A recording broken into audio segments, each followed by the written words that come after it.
नमस्कार, India voice पर स्वागत है आपका। मैं हूं आपके साथ प्रियंका मिश्रा। अमित शाह का एक बयान और खड़ा हुआ तूफान। जी, छत्तीसगढ़ में भाजपा की वापसी का जिम्मा संभाले केंद्रीय गृह मंत्री अमित शाह के भाषण पर एक बार फिर से सियासत शुरू हो गई है। पूर्व मुख्यमंत्री डॉक्टर रमन सिंह के नामांकन रैली को संबोधित करने राजनांदगांव पहुंचे अमित शाह ने अपनी सभा में भुवनेश्वर साहू की लिंचिंग का जिम्मेदार कांग्रेस सरकार को बताते हुए इस घटना को वोट बैंक के लिए अंजाम देने की बात कही है। आपको बता दें कि भाजपा ने साझा विधानसभा क्षेत्र में भुवनेश्वर के पिता ईश्वर साहू को चुनावी मैदान में उतारा है और उम्मीद कर रही है कि इसका प्रभाव लगी हुई सीट कवर्धा पर भी होगा। अब इसी को लेकर सियासत भी हो रही है, क्योंकि अपने भाषण के दौरान अमित शाह ने एक बार फिर से भ्रष्टाचार को लेकर कांग्रेस पर हमलावर हुए और कहा कि छत्तीसगढ़ के भ्रष्टाचारियों को पहले उल्टा लटकाएंगे, फिर सीधा करेंगे। गृह मंत्री शाह ने 22 मिनट के भाषण में 15 बार भूपेश बघेल, 12 बार पीएम मोदी और 5 बार डॉक्टर रमन सिंह का नाम लिया। वहीं अब कांग्रेस शाह के बयान पर आग बबूला हो रही है। बाकायदा कांग्रेस ने अमित शाह के खिलाफ चुनाव आयोग में शिकायत दर्ज कराई है। कांग्रेस का आरोप है कि अमित शाह ने राजनांदगांव में सांप्रदायिक तनाव भड़काने के लिए भाषण दिया है। कांग्रेस की मांग है कि चुनाव आयोग इस मामले में संज्ञान ले और अमित शाह पर कार्रवाई करे, यानी बयान पर सियासी घमासान छिड़ गया है। ऐसे में सवाल है कि लिंचिंग का बहाना सरकार पर निशाना।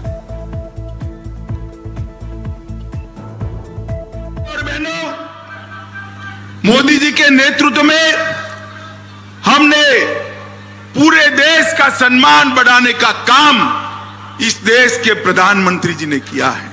अभी अभी विधानसभा और लोकसभा में 33% माताओं बहनों को रिजर्वेशन देने का काम भारतीय जनता पार्टी की सरकार ने किया।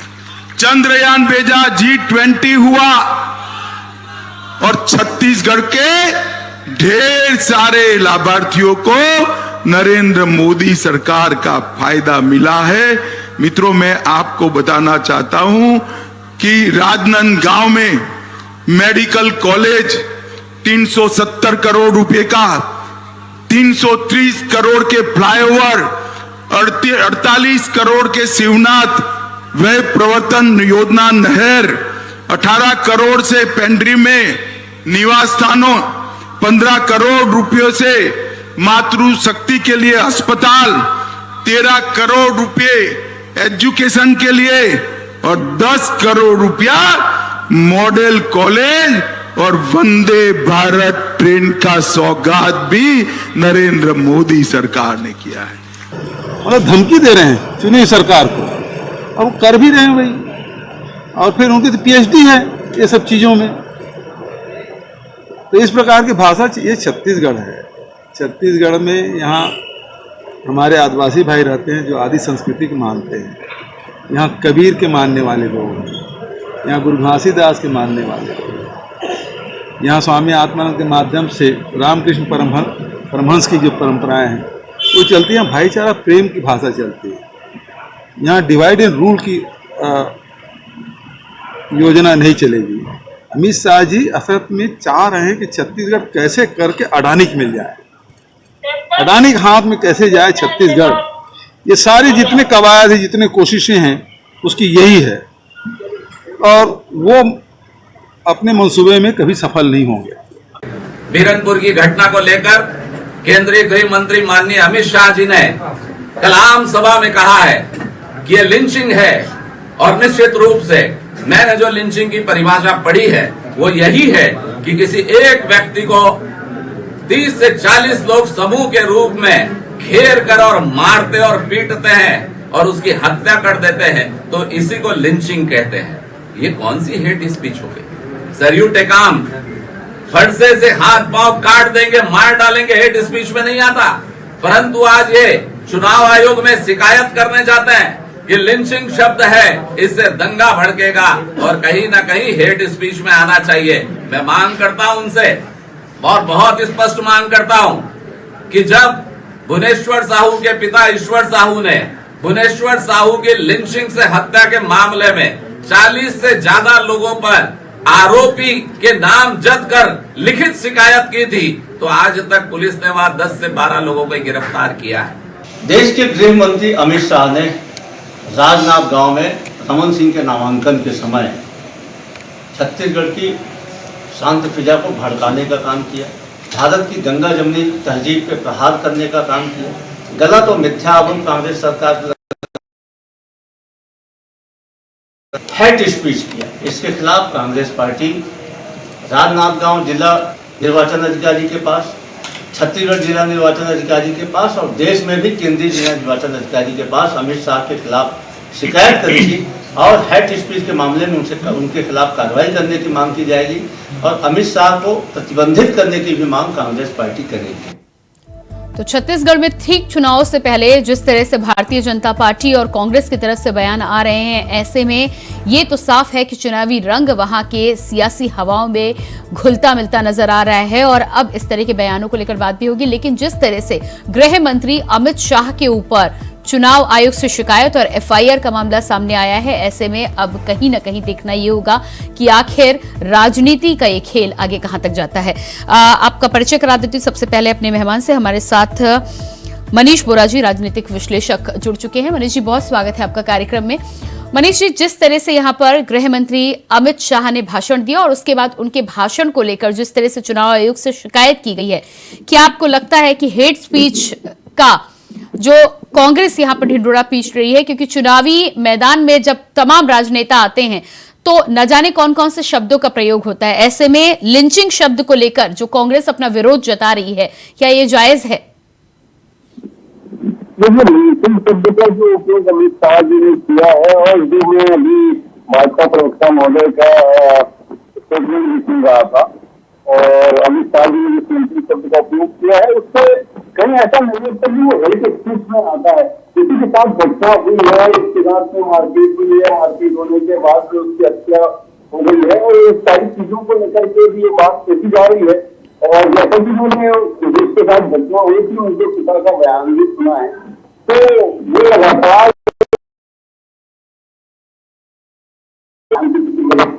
आप इंसाफ कर लें, लेकिन उसके बाद भी उसके साथ इंसाफ नहीं हुआ। इस कदर में मीटिंग शब्द का प्रयोग कर रहा है, जहाँ पर ये कहा जा रहा है कि 40-50 लोग मिलकर के उसके बाद मारपीट की उसकी मौत हो गई है। तो मुझे लगता है ये है जिस चीज को नहीं आता, उसको लेकर के कोई ऐसी स्थिति बनी जिससे दंगे बन जाए या कोई बड़ा वो हो जाए, ऐसी स्थिति मुझे नहीं लगती है। कांग्रेस निश्चित रूप से देखिए चुनावी माहौल है, चुनावी माहौल में शब्दों को पकड़ना और शब्दों को पकड़ करके उसको हथियार बना के सामने वाले के ऊपर में हमला करना, ये निश्चित रूप से क्या है और ये मुझे लगता है कि लगातार चलते रहेगी। क्या जिस तरह से यहाँ पर जिस तरह से कांग्रेस के द्वारा इस लिंचिंग शब्द पर रिएक्ट किया जा रहा है, कहीं ना कहीं ये भी है कि लिंचिंग शब्द को लेकर पहले ही इतनी ज्यादा भावनाएं जोड़ी जा चुकी हैं कि उनको लगता है कि कहीं ऐसा ना हो कि इस शब्द के प्रयोग के द्वारा भी कहीं भारतीय जनता पार्टी को कोई फायदा हो। क्या यही कोशिश है कि इस शब्द को हेट स्पीच में बदलने का काम किया जा रहा है, जिससे कहीं ना कहीं रोक लगे और कांग्रेस जो है बीजेपी को जो फायदा इससे हो सकता है उससे अपना बचाव करती नजर आ रही है? बात कांग्रेस से मेरी क्या कांग्रेस सीधे तौर पर लेकर आ रही है कि गृहमंत्री अमित शाह जी के ऊपर में चुनाव प्रचार में रोक लगाई जाए और उन्होंने जिस प्रकार के शब्द का प्रयोग किया है उससे छत्तीसगढ़ का जो सांप्रदायिक माहौल है रुक जा सकता है और इससे छत्तीसगढ़ के जो शांत सुधार जानी तहजीब है भी जा सकती है। इसको लेकर के कांग्रेस ने अनदेखा जताया है और इस बात से कहा है कि सीधे तौर पर गृहमंत्री जो है यहाँ पर प्रचार करने से रोका जाए। जी बिल्कुल मनीष जी, यदि भारतीय जनता पार्टी को इस मामले में देखा है तो कई बार ऐसा होता है कि इस तरह के जो मुद्दे होते हैं भारतीय जनता पार्टी उसे और उकेरने की कोशिश करती है और ये जो मुद्दा है जहां पर गृह मंत्री अमित शाह ने ये भाषण दिया है, हालांकि वो अपनी भावनाएं वहां पर प्रकट कर रहे थे अपने समर्थकों के सामने। जो भी नेता भाषण देगा वो जाहिर सी बात है कि अपनी पार्टी के पक्ष में और कहीं ना कहीं विरोधी पार्टी पर निशाना साधते हुए नजर आएगा। लेकिन कांग्रेस जिस तरह से इस शब्द को मुद्दा बनाने की प्रयास करती नजर आ रही है, क्या लग रहा है आपको कि क्या छत्तीसगढ़ में मुद्दों की कमी हो गई है? लेकिन मुझे नहीं लगता कि छत्तीसगढ़ में मुद्दों की कमी है। जिस प्रकार से मुझे लगता है कांग्रेस पिछले बार भी मुद्दों को लेकर के जनता के बीच में गई थी और उसके बाद उन्हें एक बड़ी सफलता छत्तीसगढ़ में मिली। मुझे लगता है कि वर्तमान देश के राजनीतिक परिवेश में सबसे बड़ी राजनीतिक सफलता यदि कहीं कांग्रेस को मिली थी तो वो छत्तीसगढ़ में मिली थी।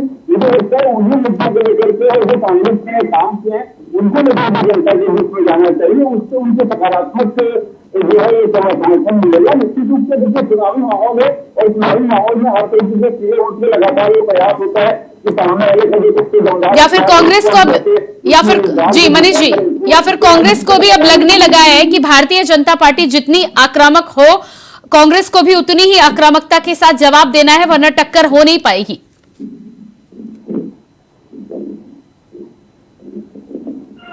जी मनीष जी। मैं आपका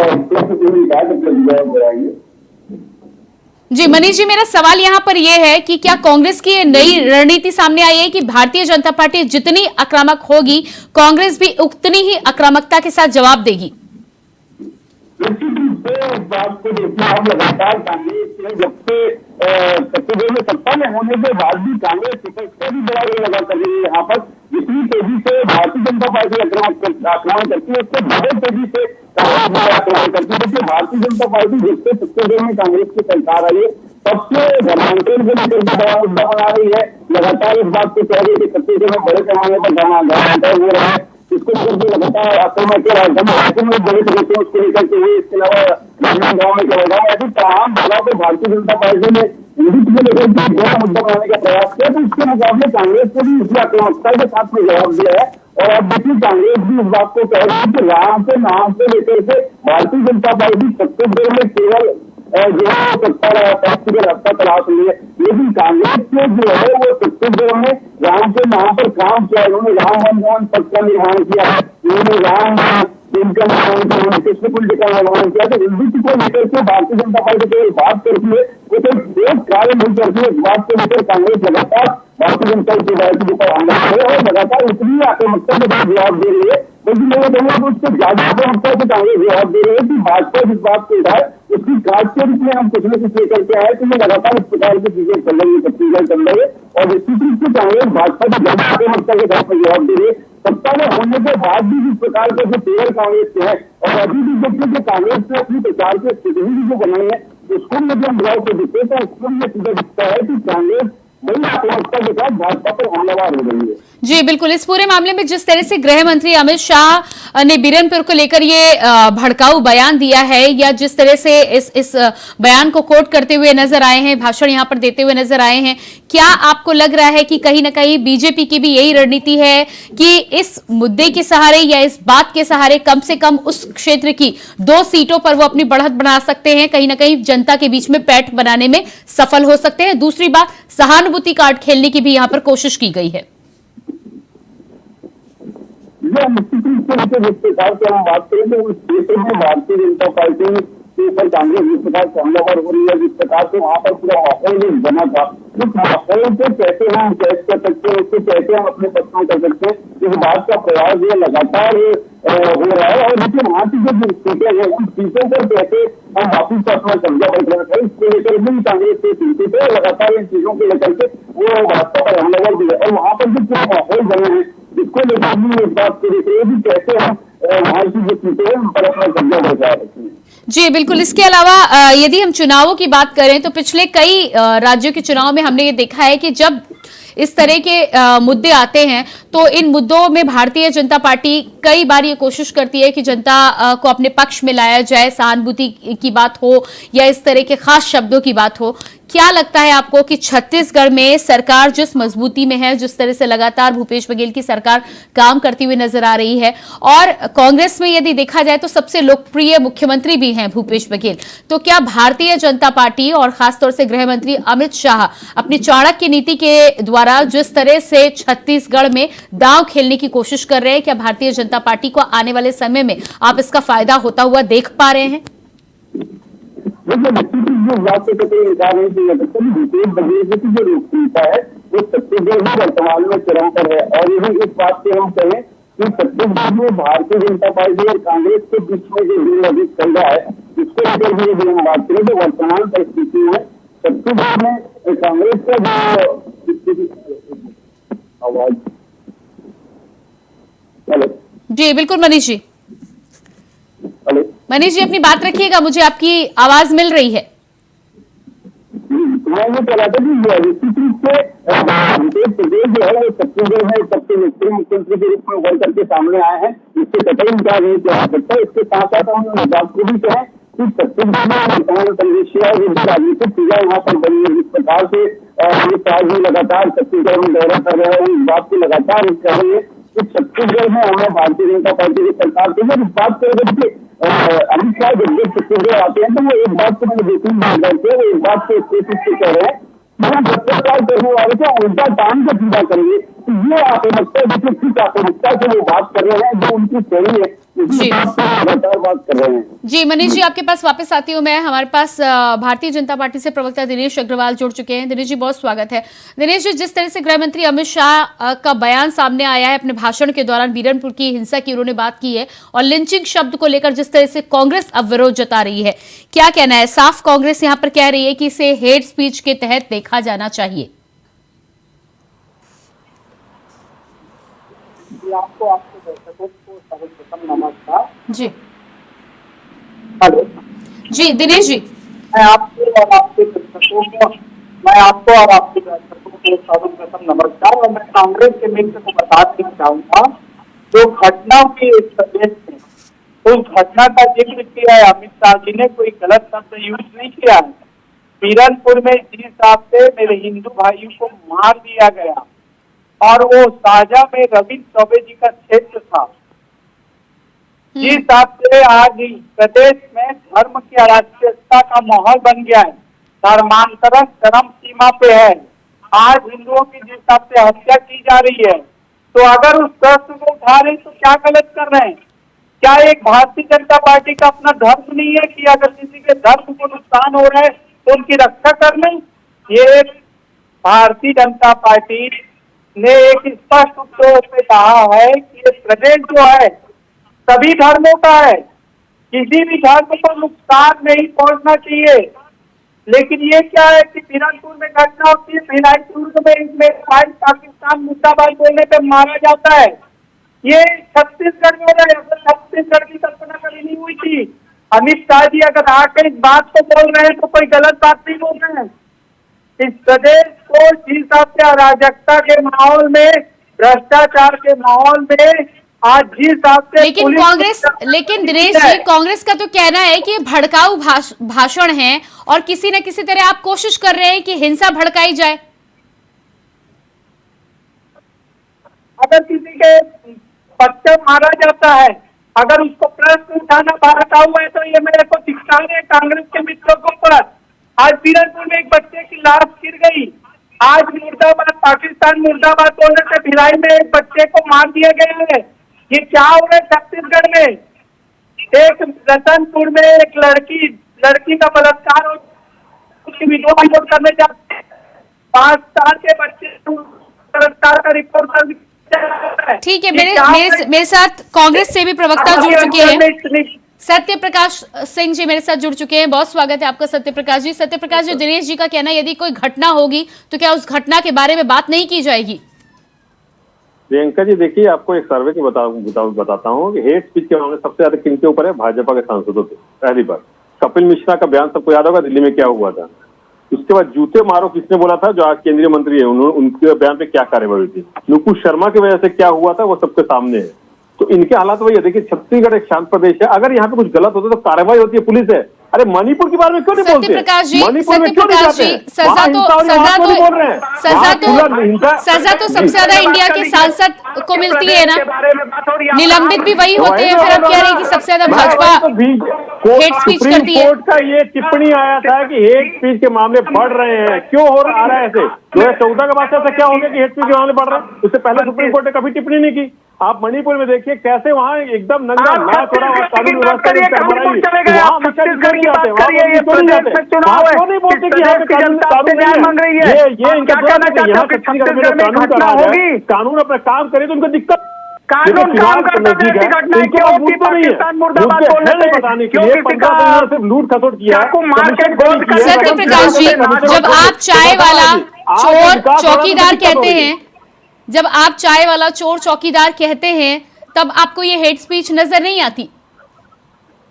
ये तो वही तो बोलो ना भाई, जब आप पीएम अगर आप सरकारी संस्थाएं बेचेंगे, लोगों को दो करोड़ रोजगार बोल के छत्तीसगढ़ की बात करिए भाई साहब, जो घटना हो रही है उसकी बात करिए आप। आपको मत बता दिए छत्तीसगढ़ में जिस हफ्ते बलात्कार हो रहे थे, महिला का एसपी कार्यालय में बलात्कार हो जाता है, पुलिस का विभाग निष्क्रिय है, उसकी जवाब दीजिए। देश की बात मत करिए, प्रदेश का चुनाव है, ये देश का चुनाव नहीं है। जब देश का चुनाव होगा तो देश से बात हो जाएगी। आप क्या बात कर रहे हैं? सत्य प्रकाश जी, छत्तीसगढ़ की घटना पर बीजेपी सवाल उठा रही है, उस पर जवाब दीजिए आप। मैं तो बता तो रहा हूं, कानून का राज है। अभी तक क्या कार्रवाई हुई? गृह मंत्री यदि किसी मामले को अपने भाषण के दौरान उठा रहे हैं तो आप बता दीजिए कि आपने क्या कार्रवाई की है। तो मैं तो अरे प्रियंका जी, आप सुन तो लीजिए, मैं वही तो बता रहा हूँ, कार्रवाई हुई है, 10 से ज्यादा लोग गिरफ्तार हुए हैं, मामला कोर्ट में है, और क्या कानून अपना काम कर रही है। आप वही तो बोलो ना, मणिपुर। लेकिन यहाँ पर उनके पिताजी गिरफ्तार हुए, भुवनेश्वर साहू के पिताजी ने 21 लोगों का नाम लिया है, आपने 12 लोगों की गिरफ्तारी की है। देखिए प्रियंका जी, एक बात मैं बोलूंगा भाई, आपने नाम दिया, पुलिस उस पर जांच कर रही है, नाम तो आप मैं भी दे सकता हूँ 10 लोगों के 12 लोगों में, कानून के हिसाब से काम होगा ना। आप नाम देंगे, ठीक बात है, आपने अपना सुपुत्र खोया, तो कोई दिक्कत नहीं, मगर कानून अपना काम कर रही है। जो कानून को लगा अभी 10 लोग गिरफ्तार हुए और जांच चल रही है। दूसरी बात, जो 10 लोग गिरफ्तार हुए कोर्ट में मामला लंबित है, ये नहीं है ना कि वो केस चल रहा है। मनीष जी, आपसे अगला सवाल मेरा है कि जिस तरह यहाँ पर जिस तरह सत्य प्रकाश जी कह रहे हैं कि उनकी सरकार ने कार्रवाई कर दी है, यदि यहाँ पर भुवनेश्वर साहू के पिताजी की बात की जाए तो उन्होंने 21 लोगों का नाम लिया है, एक साथ मिलकर जिस तरह से ये घटना हत्या को अंजाम दिया जाता है, ये घटना हुई है, 21 लोगों का नाम, ये कह रहे हैं कि इन्होंने कार्रवाई कर ली है। क्या आप इस बात को पूरा मानेंगे, संतुष्टि मानी जाएगी यदि पीड़ित पक्ष इससे संतुष्ट नहीं है तो?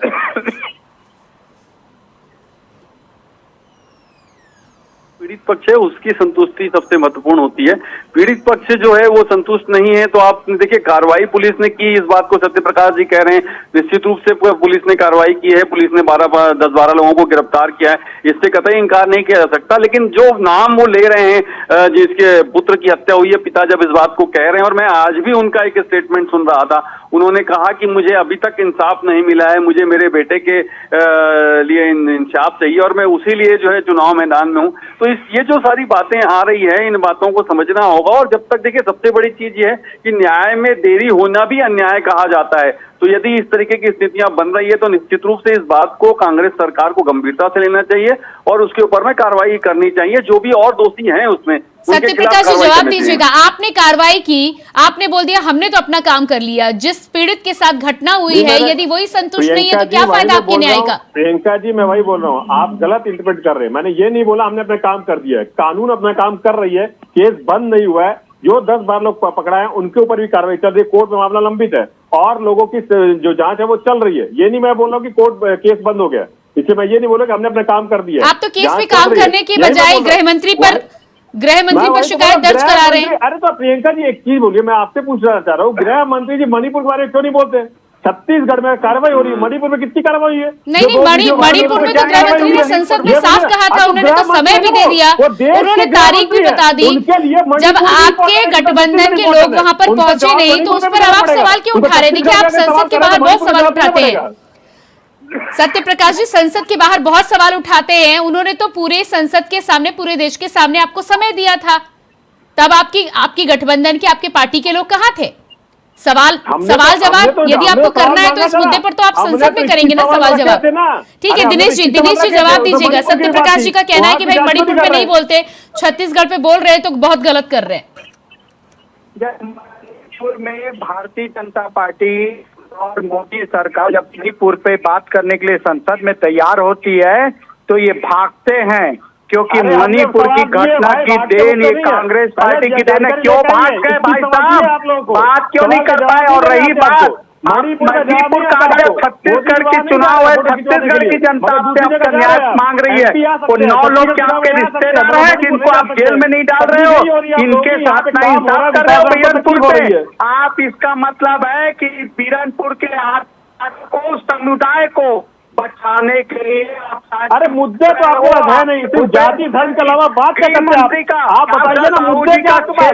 जाति धर्म के बीच लड़ाने के अलावा आपका काम नहीं है आप लोगों के पास। इसके अलावा चुनाव में कुछ मिलता नहीं आप लोगों को। कर्नाटक और हिमाचल हो, चुनाव नजदीक आते आपको याद आ जाते हैं होती है, यकीन बनती है, लेकिन आप जाते हो बीरनपुर में, आप क्या कहना चाहते हो कि छत्तीसगढ़ की जो न्याय मांग रही हो नाजायज है?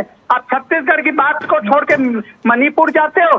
अगर हिम्मत है तो छत्तीसगढ़ के सत्यप्रकाश जी इस पूरे मामले में यदि पीड़ित अभी भी गुहार लगा रहे हैं, पीड़ित का कहना है कि न्याय नहीं मिल रहा है, आप कह रहे हैं कि कानून अपना काम कर रहा है, कानून कब तक काम करेगा? क्या कार्रवाई आगे होगी? 12 लोग की मान लीजिए आपने गिरफ्तारी कर भी ली, लेकिन बाकी लोग का जो आगे नाम हो रहा है, क्या उनसे पूछताछ भी हुई है? क्या कोशिश की गई है? इस पर जवाब दीजिए ना आप। मैं तो बता ही तो रहा हूँ प्रियंका जी, आप सुनिए पहले मैं जो बोल रहा हूँ, आप एक तरफा बात मत सुनिए। मैं एक जो बात बता रहा हूँ आपको कि हमने हमारी पुलिस ने कार्रवाई की है, 10 लोग गिरफ्तार हुए और भी लोगों से पूछताछ हुई है, तो जैसे जैसे जांच चलेगी कुछ अगर होगा तो पुलिस गिरफ्तार करेगी। देखिए स्वतंत्र पुलिस है, छत्तीसगढ़ की पुलिस पहले वाली नहीं है कि आप एक द्वेष दिखाने के लिए भूपेश बघेल जी के पिताजी को भी आप रात को थाने बुलाते थे, तो ऐसी पुलिस नहीं है अभी स्वतंत्र पुलिस है, अपना काम कर रही है छत्तीसगढ़ पुलिस। ये दबाव वाली पुलिस नहीं है, उनका स्वतंत्र तरीके से काम करने का तरीका है। और अभी मैं वही बोल रहा हूँ, अगर इसमें कोई भी मिलेंगे, कोई भी दोषी अगर साबित होते हैं तो उनको गिरफ्तार करेगी पुलिस। कानून अपना काम कर रही है, तो इनको दिक्कत क्या हो रही है? मनीष बंद नहीं हुआ है। मनीष जी यहाँ पर सत्यप्रकाश जी का कहना है कि भाई केस तो चल रहा है, केस चल रहा है, उसमें कितना समय लगेगा ये खुद नहीं जानते। देखिए ये तो होता ही है जहां पर भी इस प्रकार की घटना होती है। घटना होने के बाद में जैसे हम आज बात कर लें, इस बात का जिक्र यहाँ पर नहीं करना चाहिए, लेकिन फिर भी मैं कर रहा हूँ। कांग्रेस के ही पूरे एक आला दर्जे के जितने नेता थे उन सबका जिरम में जो है वो शहादत हो गई और उसके बाद आज तक जांच ही चल रही है और उसका कोई निर्णय आज तक नहीं आया। तो मुझे लगता है कि जब वहां का निर्णय नहीं आया तो इसका निर्णय कहां से आ जाएगा? इतना ही लंबा समय नहीं हो गया, जांच चल रही है, चलते रहेगी। समय बोला ना, तारीख पे तारीख मिलती रहेगी, मगर इंसाफ कब मिलेगा इसकी कोई गारंटी नहीं। और गृह मंत्री भी यदि सवाल उठाएंगे तो उल्टा गृह मंत्री के ऊपर ही रिपोर्ट की जाएगी।